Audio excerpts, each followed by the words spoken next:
Students, इस video में हम unit some basic concept of chemistry NCERT numerical solve करेंगे। स्टेटमेंट देखो क्या है। Determine the empirical formula of an oxide of iron which has 69.9% iron and 30.1% oxygen by mass. Atomic mass है iron का 55.85 atomic mass unit, oxygen का है 16 atomic mass unit. ठीक है, तो यहाँ पर हमने एम्पेरिकल फॉर्मूला डिटरमाइन करना है ऑक्साइड ऑफ आयरन का, और आयरन की परसेंटेज गिवन है यहाँ पर, और ऑक्सीजन की भी परसेंटेज गिवन है bye mass. Atomic mass given है यहाँ पर। ठीक है, तो इस एम्पेरिकल फॉर्मूला को हम डिटरमाइन करेंगे एक टेबल की फॉर्म में। ठीक है, तो सबसे पहले आपको पता होना चाहिए कि एम्पेरिकल फॉर्मूला क्या होता है। इसके लिए मैंने एक सेपरेट वीडियो बना रखी है, उसमें बताया भी है, एग्जाम्पल भी बताए हैं, एम्पेरिकल फॉर्मूला समझाया अच्छे से, तो वहाँ से आप इसको देख सकते हैं। और मैं यहाँ पर भी एक एग्जाम्पल से आपको इसको समझाऊंगी। देखो एग्जाम्पल लेंगे हम C6H12O6 का, ग्लूकोज का। यहाँ पर देखो ये एक मॉलिक्यूल है, इसमें डिफरेंट एलिमेंट है। ठीक है, अब उन एलिमेंट्स के जो एटम्स के नंबर होंगे उनको हमने जस्ट सिंप्लीफाई करना है। जैसे यहाँ पर कार्बन कितने हैं, 6 हैं, हाइड्रोजन कितने हैं, 12 हैं, और ऑक्सीजन कितने हैं, 6 हैं। जस्ट हमने इनको सिंपलेस्ट वूल नंबर रेशो में लेके आना है। ठीक है, सिंप्लीफाई करना है। वूल नंबर कौन से होते हैं, 0 1 2 3 4 5, ये सारे क्या होते हैं, वूल नंबर होते हैं। बस सिंप्लीफाई करना है। यहाँ पर हमने इसको देखो, यहाँ पर 6 1 6, 6 2 12, 6 1 6, तो यहाँ पर जो रेशो आई निकल के सिंप्लीफाई करके 1:2:1 यहाँ पर ये निकल के आई। मतलब यहाँ पर अब कार्बन कितने हैं, यहाँ पर 1 है, और हाइड्रोजन कितने हो गए, 2 हो गए, और ऑक्सीजन कितने हो गए, 1। तो ये हमारे पास जो सिंप्लीफाई करके जो ये फॉर्मूला आया, इसी को हम क्या बोलते हैं, एम्पेरिकल फॉर्मूला बोलते हैं। ठीक है, हमने क्या किया, जो एटम्स के नंबर थे ना उनको जस्ट सिंप्लीफाई कर दिया वूल नंबर रेशो में, सिंपलेस्ट वूल नंबर रेशो में हम लेके आ गए उसको। ठीक है, तो इसी को हम क्या बोलते हैं, एम्पेरिकल फॉर्मूला बोलते हैं। ठीक है, अब देखो यहाँ पर जो ये परसेंटेज गिवन है, यहाँ पर आयरन की कितने 69.9% है, और ऑक्सीजन की इतनी परसेंटेज है। ठीक है, अब इनका मतलब क्या है, यहाँ पर मान लो हमारे पास जो ऑक्साइड ऑफ आयरन है वो 100 ग्राम है। टोटल कितना है, 100 ग्राम है। तो यहाँ पर जो 69.9% आयरन है, उसका मतलब देखो 69.9% iron means 69.9 gram of iron present in 100 gram of oxide of iron. ठीक है, ये मतलब है इसका कि जो 69.9% आयरन है, उसका मतलब क्या है कि जो टोटल हमारे पास ऑक्साइड ऑफ आयरन 100 ग्राम है, उस 100 में से 69.9 ग्राम क्या है, आयरन प्रेजेंट है। 69.9 ग्राम ऑफ आयरन प्रेजेंट है 100 gram of oxide of iron. मतलब यहाँ पर इस ऑक्साइड ऑफ आयरन में इस अकेले जो आयरन एलिमेंट है उसकी कितनी अमाउंट प्रेजेंट है, यहाँ पर उसका कितना मास है, 69.9 ग्राम है। ये हमारे पास आयरन का एक्चुअल मास है यहाँ पर। ठीक है, इस परसेंटेज से हमने क्या निकाला, इसका एक्चुअल मास निकाल लिया। मतलब इस 100 gram of oxide of iron में सिर्फ जो आयरन एलिमेंट है उसकी कितनी अमाउंट है, ये वाली है। अब ऐसे ही ऑक्सीजन को भी सोल्व कर लेते हैं। ऑक्सीजन की percentage 30.1% oxygen means 30.1 gram of oxygen present in 100 gram of oxide of iron.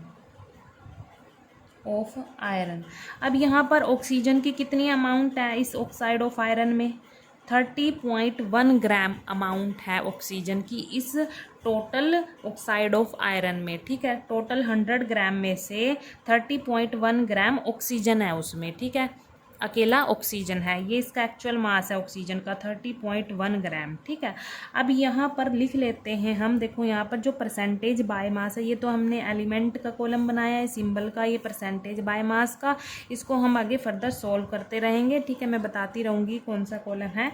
तो यहाँ पर परसेंटेज बाय मास का है, तो एक बार लिख लेते हैं यहाँ पर 69.9% के किसकी है, आयरन की है।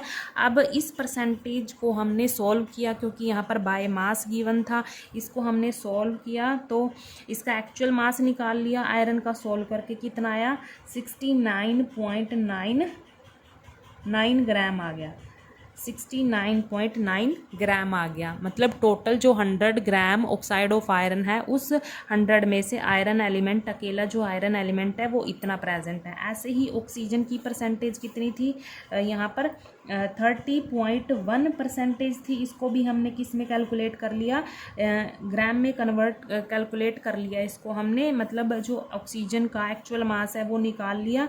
तो कितना है 30.1 ग्राम ऑक्सीजन प्रेजेंट है टोटल में से ऑक्सीजन कितना प्रेजेंट है 30.1 ग्राम प्रेजेंट है। ये हमारे पास आयरन का एक्चुअल मास है और ये ऑक्सीजन का एक्चुअल मास है। ठीक है, अब इनका एटॉमिक मास लिख लेते हैं, वो तो क्वेश्चन में गिवन है और वैसे भी आप निकाल सकते हैं एटॉमिक मास। मैंने इसकी भी एक सेपरेट वीडियो बना रखी है, उसमें मैंने ट्रिक बताई है कि कैसे एटॉमिक मास निकालते हैं, ठीक है, एलिमेंट्स का।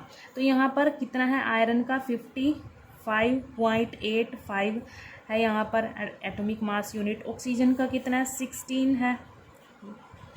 अब यहाँ पर मोल्स निकालने हैं एलिमेंट के, इस कॉलम में हमने क्या निकालना है, मोल्स निकालने हैं एलिमेंट्स के, आयरन के भी और ऑक्सीजन के भी। मोल्स का देखो फॉर्मूला क्या होता है,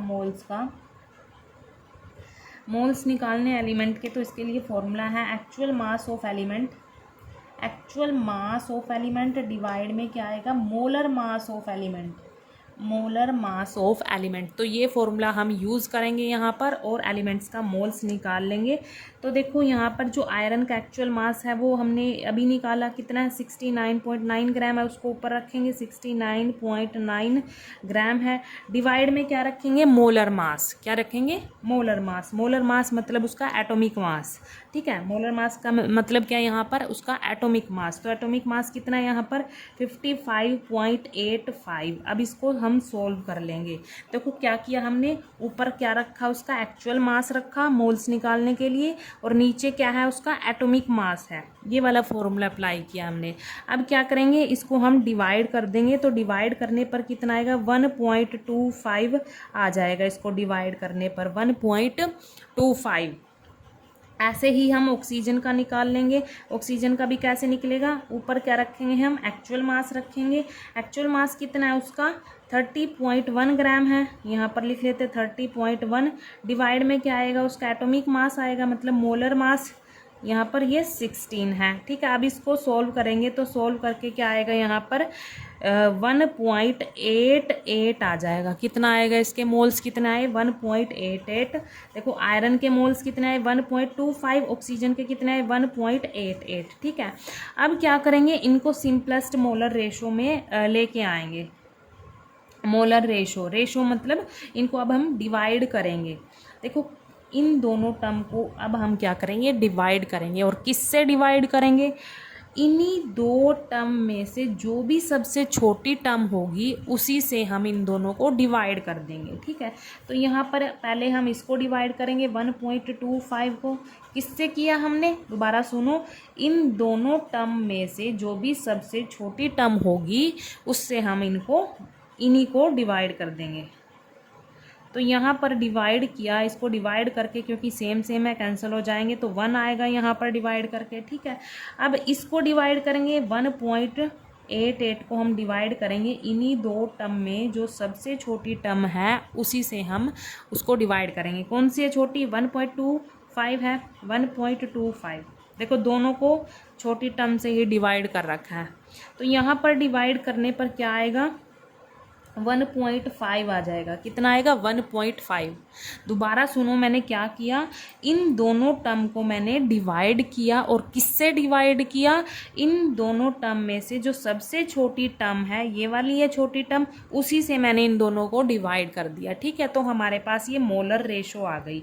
अब देखो, अकॉर्डिंग टू एम्पेरिकल फॉर्मूला हमारे पास क्या होता है, सिंपलेस्ट वोल नंबर रेशो लेके आनी होती है हमें। ठीक है, तो ये तो क्या है, डेसिमल में है यहाँ पर, ये तो डेसिमल में है, ये तो चलो वोल नंबर है, ये क्या है, डेसिमल में है। तो एम्पेरिकल फॉर्मूला तो डेसिमल और फ्रैक्शन को अलाउ नहीं करता, इसीलिए हम क्या करेंगे, इसको सिंपलेस्ट वोल नंबर मोलर रेशो में लेके आएंगे। क्या करेंगे, अब देखो वोल नंबर क्या होंगे, 0 1 2 3 4 ऐसे सिंपलेस्ट वोल नंबर होते हैं। ठीक है, अब क्या करेंगे, इसको मतलब यहाँ से हमने डेसिमल हटाना है, किसी तरह से डेसिमल से वोल नंबर में कन्वर्ट करना है, डेसिमल से वोल नंबर में। तो देखो, अगर यहाँ पर 1 से मल्टीप्लाई करेंगे तो 1 आएगा, मतलब ये तो वोल नंबर ही है। अगर इसको 1 से मतलब सेम नंबर से मल्टीप्लाई करेंगे हम इसको, ठीक है, अगर यहाँ पर 1 से मल्टीप्लाई करेंगे तो भी 1.5 आएगा, मतलब डेसिमल में, तब भी डेसिमल में ही होगा ना 1 से मल्टीप्लाई करके, मतलब 1 से मल्टीप्लाई करने का कोई फ़ायदा ही नहीं है इसको, क्योंकि हमने तो डेसिमल को ही चेंज करना है ना वोल नंबर में। अब देखो, अगर मैं यहाँ पर 2 से मल्टीप्लाई कर दूँ, इसको 2 से मल्टीप्लाई कर दूँ तो यहाँ पर क्या आएगा, 2 आ जाएगा। इसको भी अगर मैं 2 से ही मल्टीप्लाई करूँ तो यहाँ पर कितना आएगा, 3 आ गया। देखो, अब डेसिमल ख़त्म हो गया ना, मतलब यहाँ पर 2 से मल्टीप्लाई कर दिया तो ये वोल नंबर में कन्वर्ट हो गया। ठीक है, क्योंकि एम्पेरिकल फॉर्मूला ही क्या बोलता है कि जो एलिमेंट्स के नंबर होते हैं ना, मतलब एटम्स के नंबर होते हैं, वो क्या होते हैं, सिंपलेस्ट वोल नंबर होते हैं। ठीक है, वोल नंबर होते हैं, ये 2 3 ये सिंपलेस्ट वोल नंबर रेशो में आ गए इनके। ठीक है, क्योंकि एम्पेरिकल फॉर्मूला ना तो डेसिमल को अलाउ करता और ना ही फ्रैक्शन को अलाउ करता। अगर यहाँ पर ये डिवाइड में होता तब भी हमें ये उसमें वोल नंबर में कन्वर्ट करना पड़ता, इसीलिए मैंने यहाँ पर ये 2 से मल्टीप्लाई किया ताकि ये डेसिमल को मैं वोल नंबर में कन्वर्ट कर सकूँ, क्योंकि डेफिनेशन ही एम्पेरिकल फार्मूला की यही है, हमें क्या करना होता है, सिंपलेस्ट वोल नंबर मोलर रेशो में लेके आना होता है उसको। ठीक है, मैंने डेफिनेशन भी बताई है, एक अलग से सेपरेट वीडियो बना रखी है, वहाँ पर आप देख सकते हैं इसको। तो देखो, हमारे पास जो आयरन की वोल नंबर मोलर रेशो है वो 2 है और ऑक्सीजन की कितनी है, 3 है। तो हमारे पास जो एम्पेरिकल फॉर्मूला आया, आयरन की कितनी है, यहाँ पर 2 आ गई, तो हम ऐसे लिखेंगे आयरन, और ऑक्सीजन की कितनी है, 3 है, ये आ गई। तो ये इसका एम्पेरिकल फॉर्मूला हो गया। ऑक्साइड ऑफ आयरन का एम्पेरिकल फॉर्मूला क्या बन गया, Fe2O3। Fe2O3 ये एम्पेरिकल फॉर्मूला है ऑक्साइड ऑफ आयरन का, जो कि हमें न्यूमेरिकल में पूछा था, वो हमने निकाल दिया, empirical formula of oxide, iron of oxide. ठीक है, Fe2O3। Thank you.